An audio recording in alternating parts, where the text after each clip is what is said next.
eczema. Goal pa me neck, nah give me eczema. Big baller, call me Benzema. Anyway you see me, you have to see 10 killer. So we have a call coming in. Good afternoon, welcome to the Juggle. Good evening, my brothers. Had to be you, boy. Good evening. It had to be you, Good evening. Mr. Eve, I just want to say congratulations, firstly, on being appointed. And thank you. You really bring back some kind of spirit and thing to the fans and the nation of Trinidad and Tobago, man. Thank you very much. I ain't gonna lie, as a fan, we were down in the dumps, sir.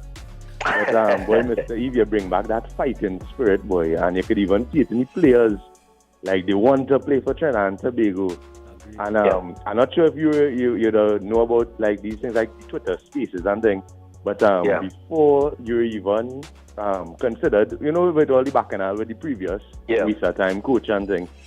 Give a take easy. No, but I just saying that, honestly. But even Kenwin Jones and oh gosh, this next keeper. Joel Villafana. Oh gosh, I forget his name. But John Michael Williams. John Michael. They spoke very highly of you, and even before. So like to see that, because Mr. Evil, we are Gyasi Stephano, me, we all part of the younger generation, Yeah. And to hear people like Kenwin and John Michael, who we would look up to, speak so highly of an elder coming in, based on previous experiences, is very refreshing. Mr. Eve, so we just want to, on behalf of the nation, good job, keep it up, and we look forward to what you can do, man. And also, Steve, I don't know if you're dwelling into it, maybe Fano and Gyasi could give you some more information, but there are a lot of sports scientists locally coming up. I don't know if you want to look into that avenue, where to, like Fano said, to look into the nutrition and how to maximize the players' efficiency on the field and all these. It have so much information now, If I take you what? You're auditioning for a job on the Juggle? You are work. Is our work you Like this is, like as a fan was, boy, disappointed. Boy, Trinidad is, you're effing so and so. All these. Give and take. No, it's just refreshing that it have a coach who actually go and fight for the nation now, fellas. Yeah. When you go around the bars and you hear the bar talk, Mr. Eve come to refresh it and bring it back, and like we have hope, So I just wanted to add my little 2 cents there, my brothers. Thank you very much. Thanks a lot, brother. Easy give and take. Give and take, Mr. Eve. Mr. Eve, the most raucous caller we've ever had on this show. Pardon, all of a sudden. Pardon, All right, so Angus, one of the comments coming in via our WhatsApp here, and it's interesting. I think someone is asking, is essentially, what are your thoughts on minor league football, right? Why can't we bring back high quality minor leagues where we can recruit new and unseen talents? And this person is saying it's because they believe the Pro League is insufficient and we need more. In a world where we are moving towards professionalism, is the minor league still viable, or should we look at it as our country being so small that maybe a minor league or an amateur league is more suited to us based on certain things like infrastructure, investment, etc. Your thoughts will be very interesting on this. Well, I think he wanted to say grassroots football, and I think he wanted to say community football. Because what we did when I came out of school, we used to play community football, and I used to play with Carenage United, and we would play. We'll go south, and south would come Carenage, and we play in Diego Martin and all the other areas. The problem we have is that, in my humble opinion, I don't think the league is a pro league. I've said that a number of times, or it shouldn't be considered, and should be considered a developmental league. So all our best players put in a pool on each team, and they work and they play in an environment that mirrors a professional league or professional atmosphere, because we still need that. Because if we didn't have that, then nobody would have been preparing Kevin Molino and them for professionalism abroad. So the Pro League is very necessary, maybe not in the format at which it is. It should be more in a community-based type, So Sawa and Jablate should be playing in Sawa and not in Artabolan Stadium where nobody can get to go there to watch a game. You can't get a taxi, so you have to jump off any highway, risk your life to run across there. So if they reach back to the communities, is what I think he's trying to say. I agree with that, but we should have an elite league. Secondly, the normal minor leagues, they still go on, they still go on. And that is there's 3 tiers that you have to have, Gyasi. So let me start over. Sorry about that. There's 3 tiers that you have to have. One is you have the grassroots level, then you have the zonal level, and then you have the elite level. If we could marry all 3 things together, which we used to do sort of effectively until the Super League under Mr. Lukloy started to fight the Pro League for what the Pro League was getting. And it all went in a different place because under Tony Harford and them for like maybe 16 years or so, the both leagues were coexisting very comfortably. So I do believe that we need an elite league where you can develop the players, but it should be played in the communities. And then you have the second tier, which you could give up and down. You could get relegated and demoted. And then also you have your grassroots football, which is the zonal football played in the communities, which continue to develop players from that level. So I see the structure being a Premier League, a championship, and then your zonal level where people have the opportunity to come up and go down accordingly. It's the Juggle and our Hot Topic segment today featuring head coach of the Trinidad and Tobago senior men's national team, Mr. Angus Eve. According to Give and Take, Mr. Eve. Mr. Eve, yes. And we are talking everything local. So if you have a question, an opinion, a point to raise towards Mr. Eve, of course, you can do so via calling 624-1005 or 623-5001. You can WhatsApp as well at 707-SLAM. That's 707-7526. We've extended this segment a few minutes or so because it's not every day that we are in the esteemed company of Mr. Eve. Yes. So apparently, but we talk about routine and doubles and all kind of things. I was just about to ask you. What I'm saying? Yeah, well, I was just about to ask you, Mr. Eve, about your football taste more specifically. All right, we established that you're not much of a drinker. The word on the street is that you like a little fat. I mean, I like carnival. I don't play mass and thing again. Well, again, I'm trouble with the pastor.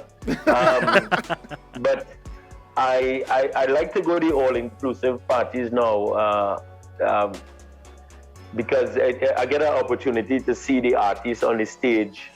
Marshall and more Kes intimately, I guess.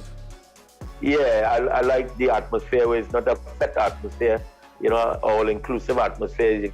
You can watch the artists and then perform. So if we were to liken this to football, you would have started at the grassroots, right?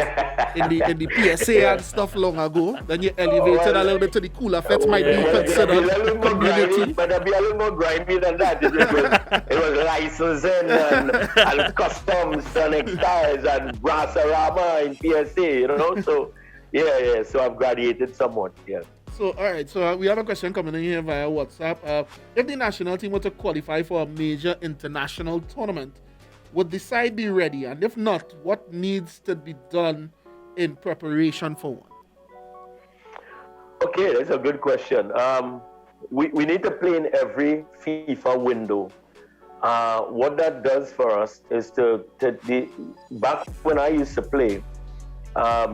We used to play we used to go to camps in Brazil and different places like that. We're playing in the CONCACAF. Most of the teams in CONCACAF are Central American type teams who play the top teams. And of course, USA and Canada, North American type teams. So what we would have done, would have gone to places like Brazil and spent 2 weeks and played Flamengo and Vasco da Gama and these teams, and we had an opportunity to play against players like El Mundo and these guys.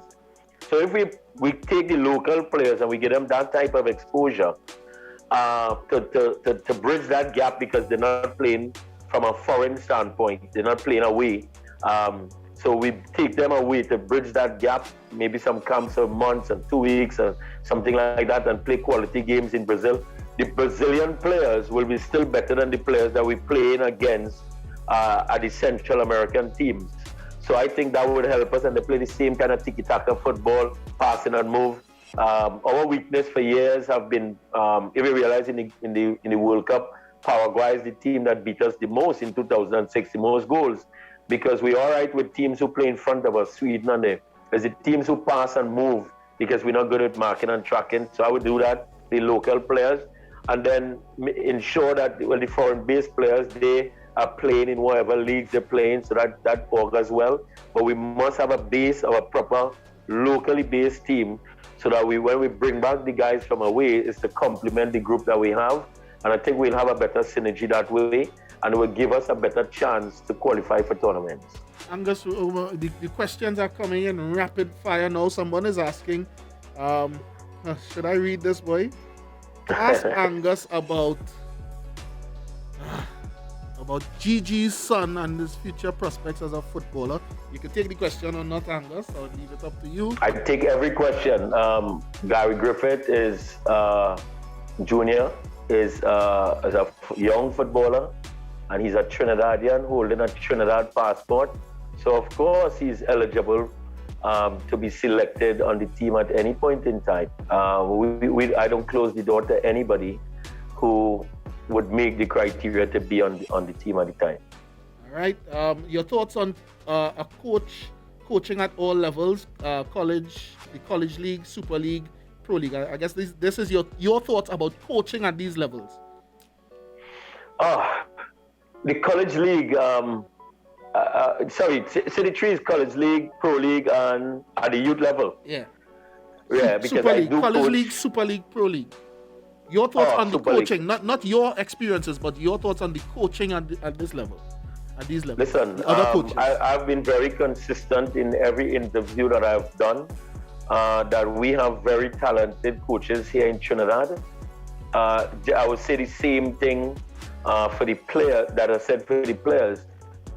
We all just need experience. I was fortunate that I played abroad, so I was in not just local professionalism, but in foreign professionalism, and saw it a different way. Also, I went to do courses and stuff and I encourage coaches to go out and do elite youth training courses and stuff like that. You can, these are the ways that you can develop yourself, because we don't know everything here. We need to go outside and see how the bigger clubs are doing this stuff. Simple as Birmingham. I went to Birmingham youth development program and spent a time for player identification, of course. And that opened my eyes to different stuff, you know. You have to give yourself exposure, because nobody's going to do it for you. And if these guys, but we have really talented coaches in all levels of football. I mean, I've been winning the colleges league for a while, but it doesn't mean to say I'm winning at a canter. You know, the games, you could see the thought process from the other coaches. They're trying to diffuse what you are doing. At the pro league level, it's the same thing. We have really, really talented coaches. The Super League, the guys doing their thing there. And even guys who in the lower leagues who continue to develop. You have to remember, our coaches have been developing the likes of Kevin Molino, Kalim Highland, Russell Latapi, Dwight York. They were all developed here. We don't have the luxury of Jamaica to bring in a whole squad, and people thinking that Jamaica program is better than us. But is it? Because they brought in a whole squad, and we are producing players right here. And albeit they're not getting the big leagues again, but there's somebody abroad still seeing them to get them a contract. Angus, we're gonna have to take those as your closing comments, but certainly I hope you would agree to join us in future on the Juggle. We've certainly had a really nice discussion. I think, you know, we've covered many areas, and there's so much more to cover, though. Yeah. All right. Thanks, guys. Thanks for having me. Thanks for having me. It was nice. Good experience. Yeah. Thank you, Mr. Eve. So the voice there and the thoughts of Mr. Angus Eve, Trinidad and Tobago senior men's and under 20 men's national coach, newly appointed in those positions permanently, and certainly we look forward to him continuing to be a friend of the Juggle. That was your extended Hot Topic segment brought to you by Jack Daniels. Let's talk Jack. Jack Daniels Tennessee Whiskey, 100% real Tennessee whiskey made with 100% of the best ingredients. Introducing our latest innovation, Jack Daniels Tennessee Apple. Enjoy the bold, refreshing taste of crisp green apple that's exceptionally smooth. 100% smooth, 100% authentic, 100% Jack Daniels. Again, it's available nationwide, but like Mr. Eve was advocating a short while ago, please, drink responsibly, man. Big baller, got my Benzema. Goal pa me neck, nah give me eczema. Big baller, got my Benzema. Anyway you see me, you a fi see 10 killer.